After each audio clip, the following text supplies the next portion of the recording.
Welcome to the deep dive. We're going on an underwater adventure today. You ready? We're Always. diving deep into the world of tides. You wanted to know all about how these massive shifts in sea level happen, so we've got some great sources lined up.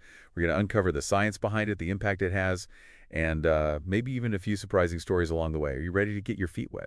Let's dive in. It's really incredible how something as familiar as, the ocean rising and falling can be driven by forces so far beyond our planet. I know, right? That's what I find so fascinating about this. It's easy to take tides for granted, but there's this whole cosmic dance happening that creates them. So to kick things off, let's break it down. What exactly are tides? Well, you can think of tides as the rise and fall of sea levels. They're caused by the gravitational pull of both the moon and the sun on the Earth, kind of like a cosmic tug of war. Okay, tug of war. But between giant celestial bodies, that's pretty intense. I'm guessing the sun, being so much bigger, is the strongest player in this game.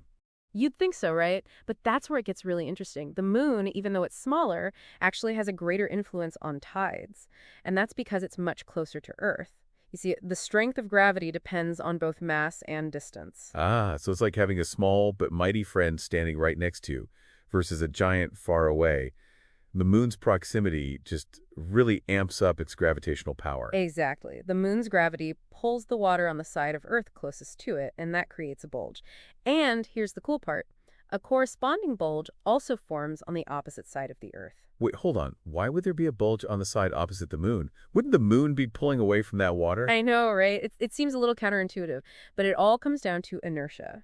As the Earth and Moon orbit each other, the water on that far side of Earth is essentially being left behind, because of its inertia, and that's what creates that second bulge.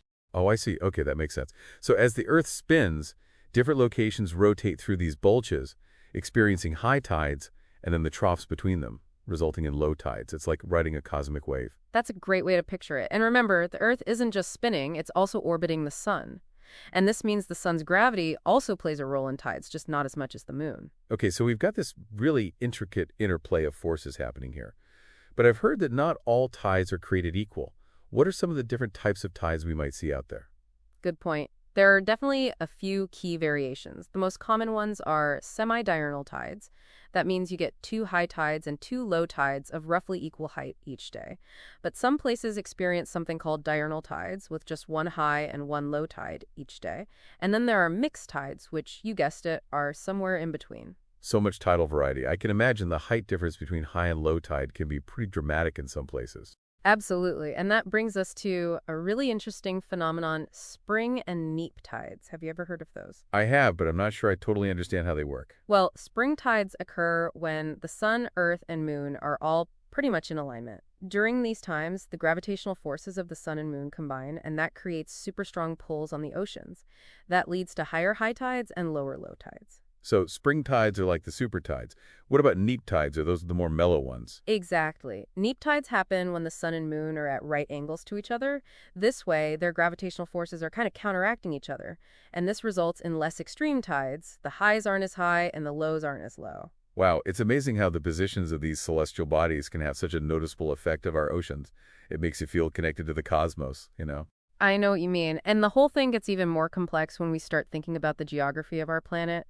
The shape of coastlines, the depth of the ocean, even the position of continents, all contribute to the different tidal patterns we see in different places. Okay, now you're talking. So you're saying that tides in, say, a narrow bay are going to be different from those out in the open ocean. Exactly. The shape of a coastline can actually funnel tidal waters, and that can really amplify their height. The Bay of Fundy in Canada is a classic example of this. It's famous for its dramatic tides that can reach over 50 feet. 50 feet. That's taller than a three-story building. I can't even imagine that much water moving in and out each day. It's quite a sight to see. The bay's shape is kind of like a funnel, and the shallow waters just force more and more water into a smaller space as the tide comes in.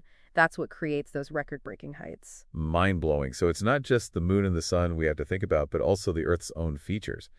It's this incredible interplay of cosmic forces and our planet's geography that creates the tides we experience. You got it. And there's another factor that we haven't even mentioned yet, something called the lunitidal interval. Ooh, a new term. I'm intrigued. What is the lunitidal interval and how does it fit into this whole tidal puzzle? Well, the lunitidal interval is the time difference between when the moon passes directly overhead and when the high tide actually happens at a certain location.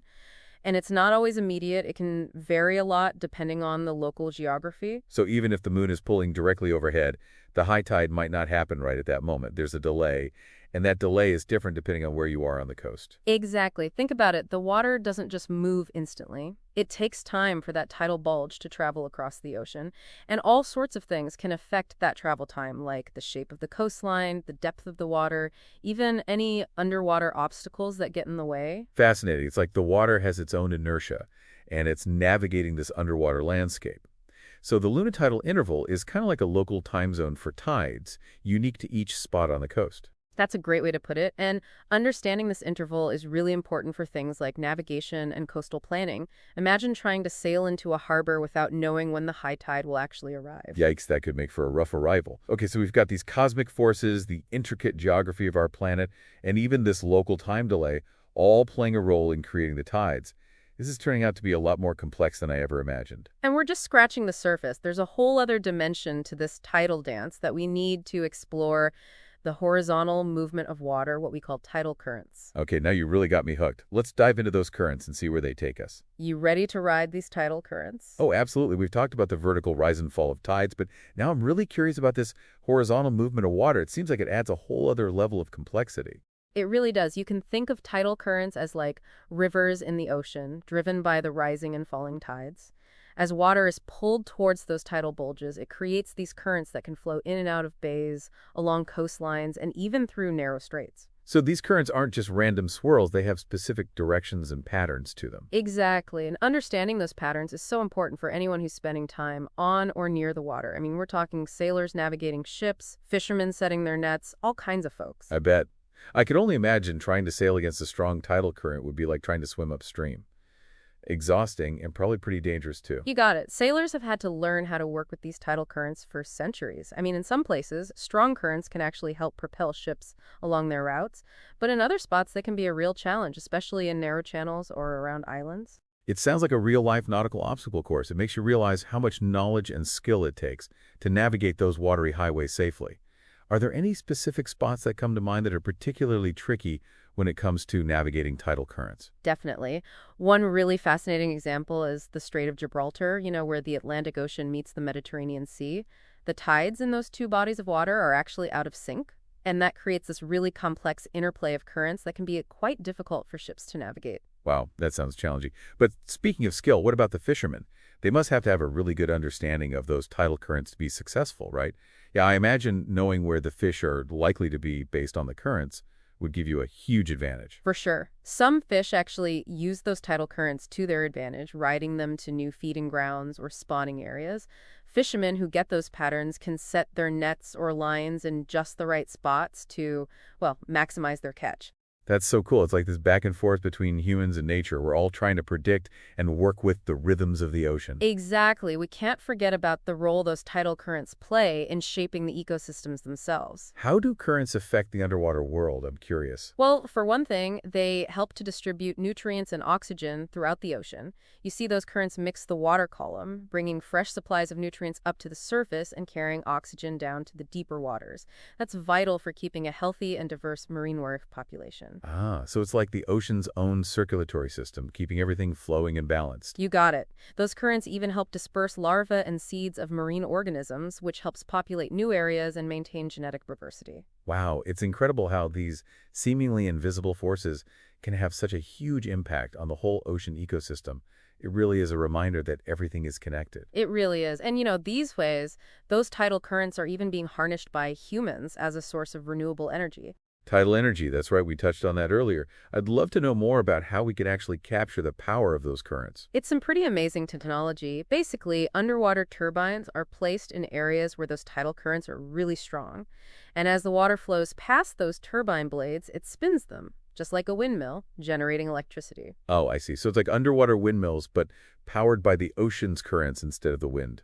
That's a great way to put it. And just like wind energy, tidal energy is a clean and renewable source of power, which is so important as we try to find better alternatives to fossil fuels. Right. I bet there are some challenges with this, though, right? I mean, building and maintaining those underwater turbines could be easy. Yeah, you're right. There are definitely some hurdles.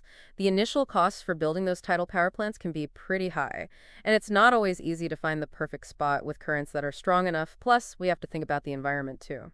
Right. We always have to consider what the impact might be on marine life, especially with any new technology we introduce into the ocean. For sure. Researchers are constantly studying the effects of tidal power plants on marine life. Things like how fish migration patterns are affected, or the habitats of those creatures that live on the ocean floor. It's crucial that we develop these technologies responsibly with sustainability in mind. It's a delicate balance to strike, but it's really exciting to think about the potential of using this natural force for good. Okay, so we've explored these tidal currents, their impact on things like navigation and ecosystems, and their potential as an energy source. What other fascinating aspects of tides are out there? What else can we uncover? Well, we've been focusing a lot on the scientific side of things, but tides have also played a really significant role in human culture and history. They've inspired all sorts of myths and legends, shaped traditional practices, even influenced art. Oh, that's so interesting. It sounds like there's a whole other dimension to this tidal story. I'm ready to dive into those cultural depths. All right, so we've talked about the science behind tides and some of the practical implications, but now I'm really curious about this cultural side you mentioned. It's fascinating to think how something as predictable as the tides could spark all these myths and legends. I know, right? Think about it for coastal communities, the ebb and flow of the tides. It's been a constant presence for them for thousands of years. It's shaped their way of life, their beliefs, their artistic expressions. It's almost like tides are woven into the very fabric of their cultures. That makes total sense. When something has such a huge impact on your daily life, it's bound to work its way into your stories and traditions. Do you have any examples of how tides have shown up in mythology? Oh, there are so many. Let's see. In Norse mythology, for instance, they say the tides are actually caused by the god Thor's battles with this giant named Hymir. Whoa, hold on. Thor, the god of thunder, what does he have to do with the tides? Well, the story goes that Hymir, he goes fishing for this monstrous serpent called Jormungandr, and their epic struggle is what creates the ocean currents and tides. Talk about a high-stakes fishing trip. It's amazing how these stories connect something like natural phenomena to the world of gods and giants. Like they were trying to understand these powerful forces that they couldn't really control. Yeah, exactly. It wasn't just about explaining the tides, though. A lot of times these myths would also serve as cautionary tales, reminding people to respect the power of the ocean, because it can be so unpredictable. So there's a healthy dose of respect, and maybe even a little bit of fear, mixed in with those stories. But beyond the mythology, I'm curious, how did people who actually lived near the coast adapt to the rhythms of the tides in their everyday lives? Well, you have to remember, for coastal communities, understanding the tides wasn't just a matter of curiosity, it was crucial for their survival. They developed all these intricate systems of traditional knowledge based on what they observed about the tides. And that knowledge would get passed down generation after generation. It guided everything for them from fishing to navigation to agriculture, even when they'd have their social gatherings. So it wasn't just about knowing when to avoid getting their feet wet. It was about understanding how everything was connected to those tides, the whole coastal ecosystem. Right. And indigenous peoples all around the world, they came up with these ingenious methods for predicting tides, often by relying on these subtle cues like the behavior of birds, certain stars, even changes in the wind. That's incredible. It's like they were reading nature's own language to figure out when those tides were going to change. What are some of those traditional tide prediction methods? Do any come to mind? Well, let's see. In some Polynesian cultures, the navigators, they would use a special system of star compasses and ways patterns to predict the tides and currents, and that allowed them to sail across vast distances in the Pacific Ocean. Wow, they were navigating by the stars and waves. That blows my mind. It makes you realize that long before all our modern technology, people were already so in tune with the natural world. They had figured out these incredible ways to understand and work with its rhythms. I know, it's pretty amazing. And this knowledge, it wasn't just practical, it was often deeply spiritual too. In a lot of cultures, the tides were seen as this symbol of interconnectedness of everything, this constant cycle of life and death and renewal. It's beautiful how something as simple as the ocean rising and falling can hold such deep meaning. It's a powerful reminder that we're all part of something much bigger than ourselves. Exactly. And you see that connection to nature reflected a lot in the art and music and literature of coastal cultures. That rhythmic ebb and flow of the tides has inspired countless creative expressions. Yeah, I can definitely see how the constant movement and change of the tides would be such a powerful inspiration for artists. Any particular works of art come to mind when you think about tides? Well, one that always stands out is the Japanese woodblock print, The Great Wave off Kanagaya. It was made by Hokusai. It captures this raw power and majesty of this giant wave, and many believe it was actually inspired by his observations of tidal forces. Oh, I love that print.